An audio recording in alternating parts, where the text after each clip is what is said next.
الحمد لله رب العالمين والعاقبة للمتقين والصلاة والسلام على أشرف الأنبياء والمرسلين نبينا محمد وعلى آله وأصحابه أجمعين ومن تبعهم بإحسان إلى يوم الدين أما بعد اللہ تعالیٰ فرماتا ہے وقالوا لولا نزل علیہ آیت، اور وہ کہتے ہیں کفار کیوں نہیں اتر جاتی ہے اس پہ کوئی آیت، کیوں نہیں کوئی نشانی کوئی معجزہ اتر جاتا ہے رسول اللہ صلی اللہ علیہ وسلم کی اور من رب بھی اس کے رب کی طرف سے۔ قل ان اللہ قادر علی ان ينزل آیت، آپ کہہ دیجئے کہ جو اللہ تعالیٰ ہے وہ قادر ہے کہ وہ نازل کر دے گا ایک نشانی کو، لیکن ولکن اکثرهم لا يعلمون، ان میں جو اکثر لوگ ہیں وہ نہیں جانتے، یعنی کہ وہ بولتے کہ ایسا معجزہ جو ان کو ایمان لانے پر مجبور کر دے گا، جیسا کہ ان کے سامنے کیا ہو جائے گا، فرشتے اتریں گے، پہاڑ بلند ہو جائیں گے جیسے کہ بنی اسرائیل پہ کیے گئے تھے۔ اللہ تعالیٰ نے فرمایا اللہ تعالیٰ یہ تو یقیناً ایسا کر سکتا ہے، وہ ایسے بولتے، لیکن اس نے ایسا اس لیے نہیں کیا کہ پھر انسانوں کے ابتلا کا مسئلہ ختم ہو جائے گا، کہ انسان کو ٹیسٹ رہے گا ہی نہیں کچھ۔ آپ پانی اللہ تعالیٰ نے سارے فرشتے اتار دیے نازل کر دیے زمین کے اوپر اور معجزات دکھا دی، اچانک پہاڑ اٹھ رہا ہے، اچانک وہ ہو رہا ہے۔ تو الہی ان کے مطابق ان کے مطالبے پہ اگر کوئی معجزہ دکھایا جاتا، وہ مطالبہ کرتے تھے کہ معجزہ دکھاؤ، اگر دکھایا جاتا اور پھر وہ ایمان نہیں لاتے تو پھر فوراً انہیں دنیا میں ہی اللہ تعالیٰ سخت سزا دیتا۔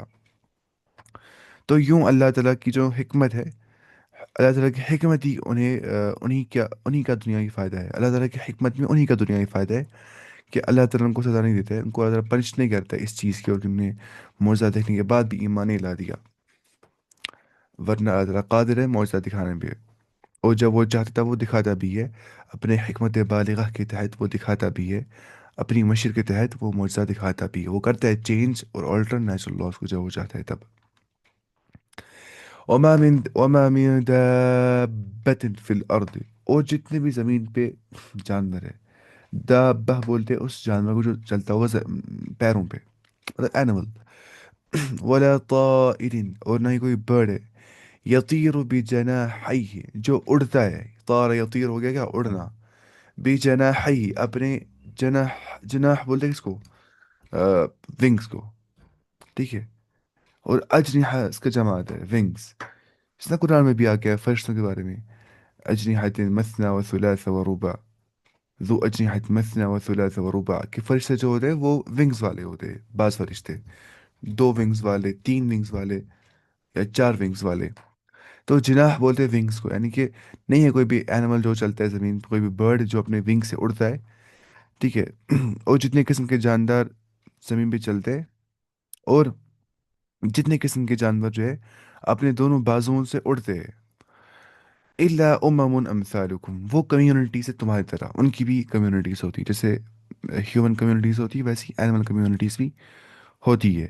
تو اللہ تعالیٰ فرماتا ہے کیا ان کی کوئی قسم ایسی نہیں ہے کہ تمہاری طرح کے گروہ نہ ہو، ان کے بھی گروہ ہوتے ہیں، ان کی بھی کمیونٹیز ہوتی ہے، امم یہاں پہ لفظ آ گیا نا، ان کی بھی کیا ہوتی ہے، ان کی بھی امم ہوتے ہیں۔ ما فرتنا فی الکتاب، ہم نے کتاب میں کوئی چیز نہیں چھوڑ دی ہے، ما فرتنا وی ہیو ناٹ نیگلیکٹڈ، ہم نے نیگلیکشن نہیں کیا ہے کتاب میں کس چیز کا، یعنی کہ ہم نے دفتر میں کوئی چیز نہیں چھوڑی، من شیئن کوئی بھی چیز، ثم الی ربہم یحشرون، پھر سب اپنے پروردگار کے پاس جمع کر دیے جائیں گے، وَإِذَا الْوُحُوشُ حُشِرَتْ، جب وحشی جانور جمع کر دیے جائیں گے تو سارے کے سارے جمع کر دیے جائیں گے۔ پہلی بات جو یہاں پہ آ گیا نا، جو فورتھ پوائنٹ یہاں پہ آ گیا، اس کا مطلب یہ ہے کہ یعنی انہیں بھی اللہ تعالیٰ نے اس طرح پیدا فرمایا جس طرح تمہیں پیدا فرما دیا ہے، اس طرح انہیں بھی اللہ تعالیٰ روزی عطا کر دیتا ہے جس طرح تمہیں روزی عطا کر دیتا ہے، ٹھیک ہے، جس طرح وہ تمہاری بھی مطلب اور تمہاری طرح وہ بھی اس کی قدرت اور علم کے تحت داخل ہے۔ ان شارٹ جیسے ہم کھانا پینا کھاتے، رزق اپنا لیتے، پروویژن اپنا لیتے، تو ویسے ہی جانوروں کی کمیونٹیز بھی ہوتی ہے ہماری طرح ہی۔ تو وہ اللہ تعالیٰ اس آیت میں فرماتا ہے۔ پھر اس کے بعد جو ہے نا ما فرطنا فی الکتاب من شیء، اس کا مطلب ہو گیا کہ کتاب یعنی یہاں مراد کتاب سے دفتر ہے، یہاں پہ کتاب سے مراد ہے دفتر، دفتر کیا ہو گیا، نوٹ بک، یہ دفتر نہیں ہے وہ، مطلب وہ آفس، اور دفتر مراد کیا ہے، لوح المحفوظ، لوح محفوظ، لوح محفوظ کیا ہو گیا، پریزرو ٹیبلٹ، وہ ایک جگہ ہے ساتویں آسمان کے اوپر جہاں پہ اللہ تعالیٰ نے تقدیر لکھ لیا تھا پہلے سے، اور جہاں سے قرآن نازل ہو گیا پھر۔ ٹھیک ہے، لوح المحفوظ سے پہلے پہلے آسمان کی اور قرآن نازل ہو گیا ليلة القدر کے موقع پہ، پھر وہاں سے نازل ہو گیا زمین پہ ضرورت کے اعتبار سے 23 سالوں تک. کہاں سے؟ پہلے آسمان سے. اچھا، یہاں پہ سیاق کے لحاظ سے پہلا معنی اقرب ہے. یہاں پہ یہ بول رہا ہے اس کے بارے میں کہ یعنی وہاں ہر چیز درج ہے، یعنی کہ یا مراد قرآن ہے جس میں اجمالاً یا تفصیلاً دین کے ہر معاملے پر روشنی ڈالی گئی ہے.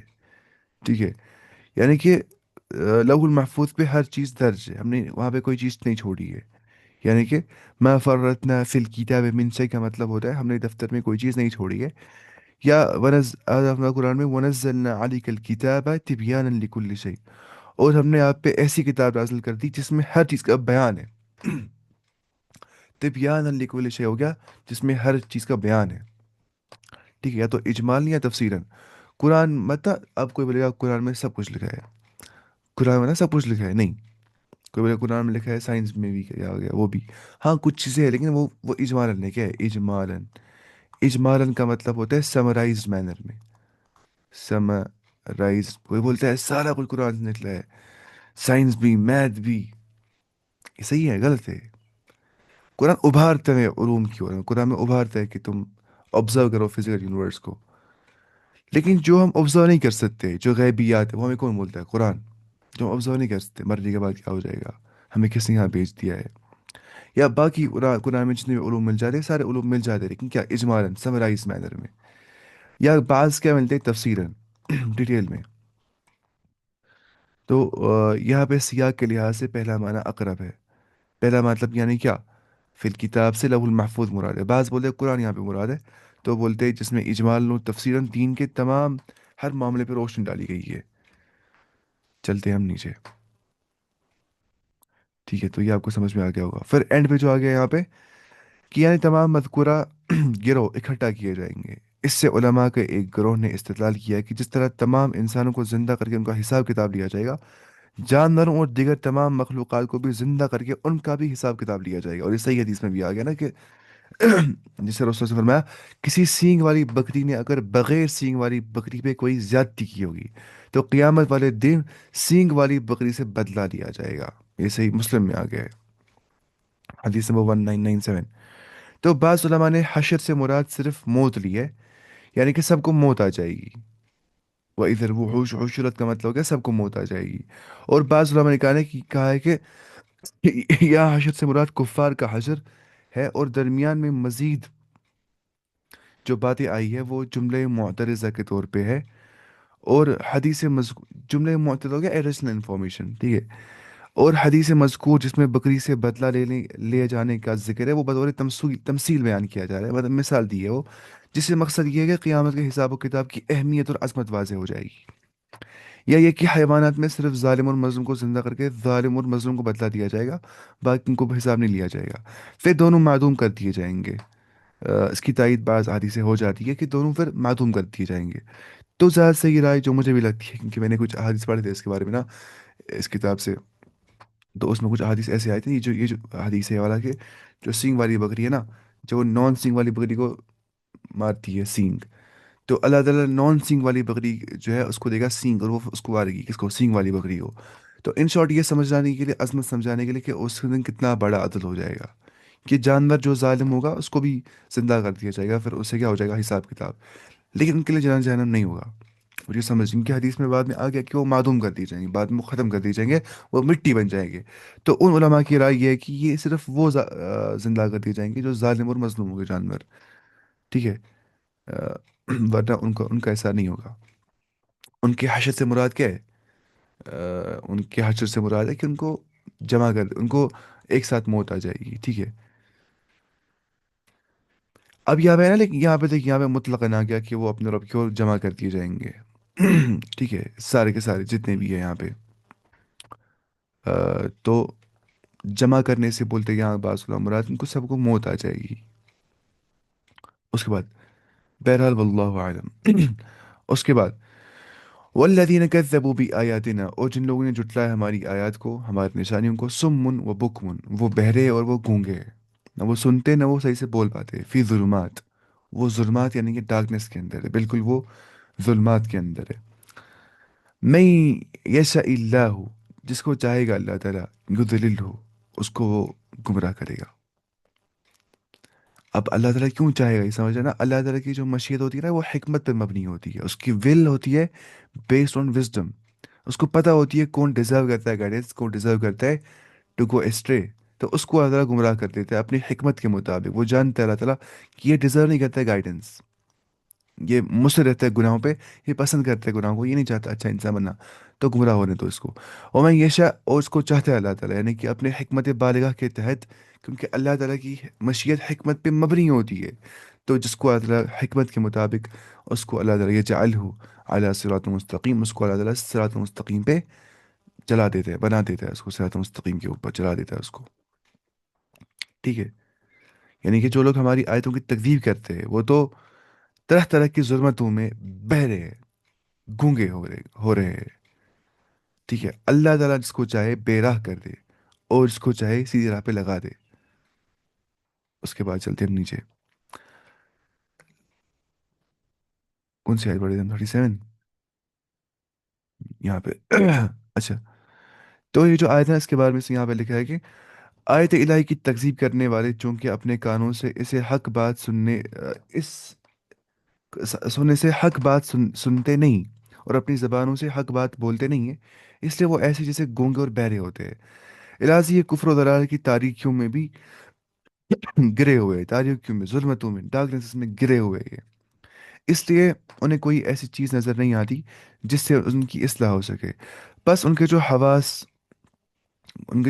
ہے، جو ان کی پرسیپشن ہے، سینسری پرسیپشن، مطلب وہی نا کہ وہ سونگتے، دیکھتے، سائٹ، ویژولز، ہیئرنگ، سننا، بولنا، ان کے جو حواس ہے وہ مسلوب کر دیے گئے، ان کو لیے گئے، ٹھیک ہے، جن سے کسی حال میں بھی وہ فائدہ نہیں اٹھا سکتے۔ پھر فرمایا تمام اختیارات اللہ کے ہاتھ میں، وہ جسے چاہے گمراہ کر دے اور جسے چاہے سیدھے راہ پہ لگا دے، لیکن اس کا یہ فیصلہ یوں ہی کچھ الٹپ نہیں ہو جاتا، بلکہ عدل و انصاف کے تقاضوں کے مطابق۔ یہ بہت امپورٹنٹ پوائنٹ ہے، عدل و انصاف کے تقاضوں کے بنیاد پہ، عدل و انصاف کے تقاضوں کے مطابق، یا اللہ تعالیٰ کی حکمت بالغہ کے مطابق گمراہ کر دیتا ہے کسی کو، جو خود گمراہی میں پھنسا ہوا ہوتا ہے، اس کو اللہ تعالیٰ مزید گمراہی میں ڈال دیتا ہے، اور اس سے نکلنے کی کوشش بھی نہیں کرتا ہے، سعی بھی نہیں کرتا ہے، نہ نکلنے کو پسند ہی کر دیتا ہے، وہ چاہتا ہی نہیں ہے اللہ تعالیٰ مجھے ہدایت دے، اس کو کیوں دے گا اللہ تعالیٰ ہدایت، ہے نا؟ تو جس سمجھ اسی سورہ اللہ تعالیٰ فرماتا ہے قرآن میں، فَلَمَّا زَاغُوا أَزَاغَ اللَّهُ قُلُوبَهُمْ، جب ان کے دل ٹیڑھے ہو گئے، ان کو ہم نے مزید دل ٹیڑھے کر دیے۔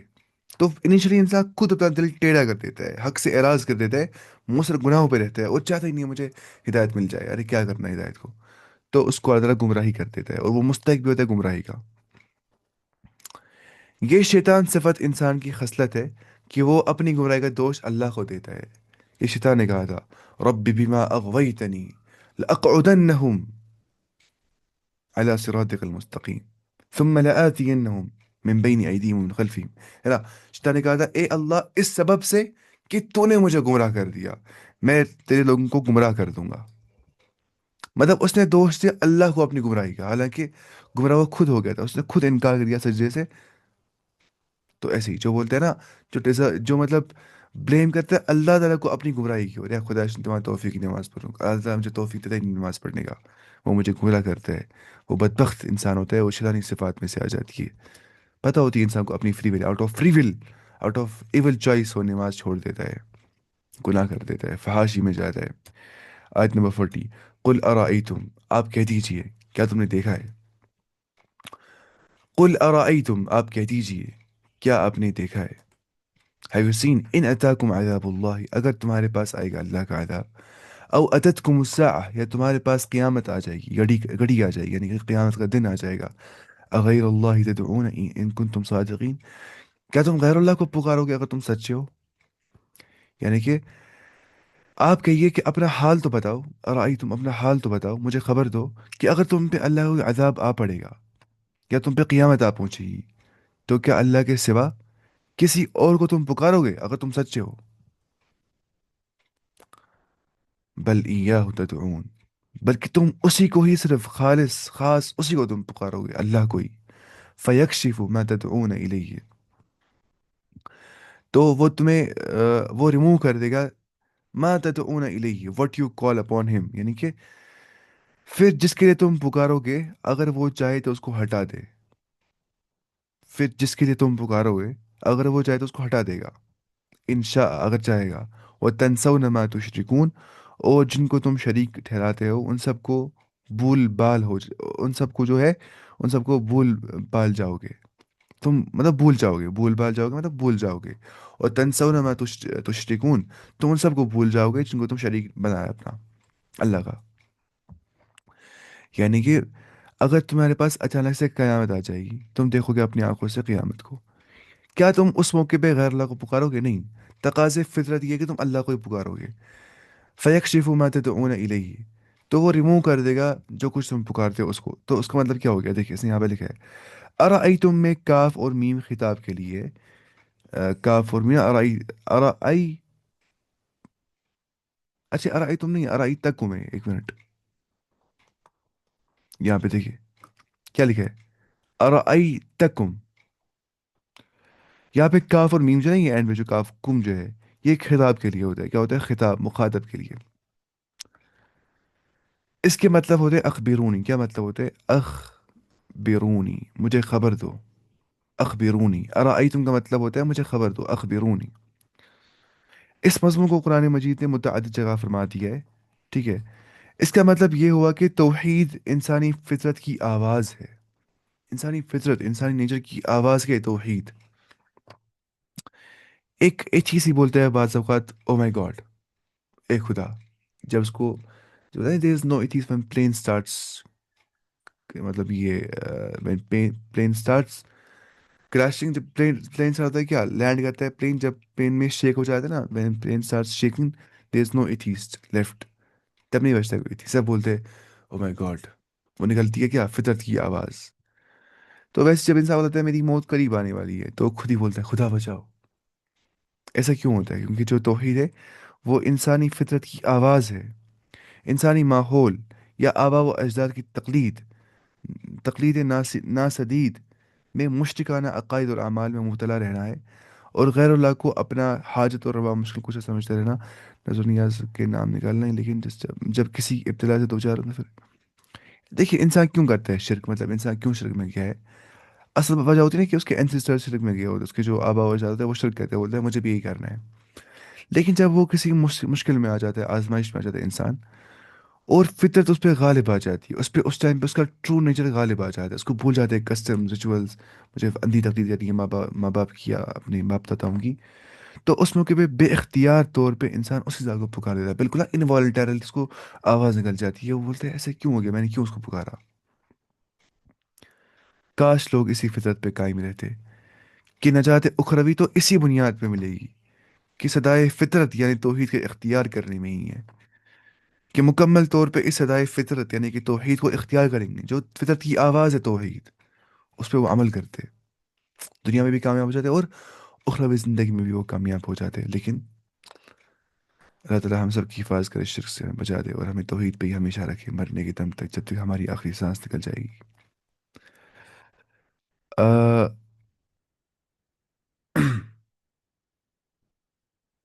تو یہ چیز ہمیں سمجھنی ہے.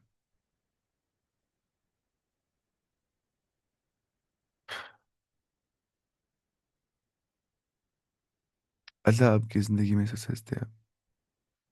آمین. آپ کو بھی اللہ تعالیٰ زندگی میں خوش رکھے، سکسیس دے آپ کو بھی، اور آپ کو اچھے صحت عطا کرے. اچھا، وَلَقَدْ أَرْسَلْنَا إِلَىٰ أُمَمٍ، اور بتحقیق ہم نے بھیج دیا بہت ساری نیشنز کی اور امتوں کی اور، من قبل کے جو آپ سے پہلے آئی ہے. فَأَخَذْنَاهُمْ بِالْبَأْسَاءِ، ان کو پکڑ لیا ہم نے ایڈورسٹی کے ساتھ. بأسا مطلب ہو گیا سختی کے ساتھ یا مفلسی کے ساتھ، غربت کے ساتھ، پریشانی کے ساتھ. والضراء، اور ہارشپ کے ساتھ یعنی کہ سختی، مصیبت، نقصان کے ساتھ.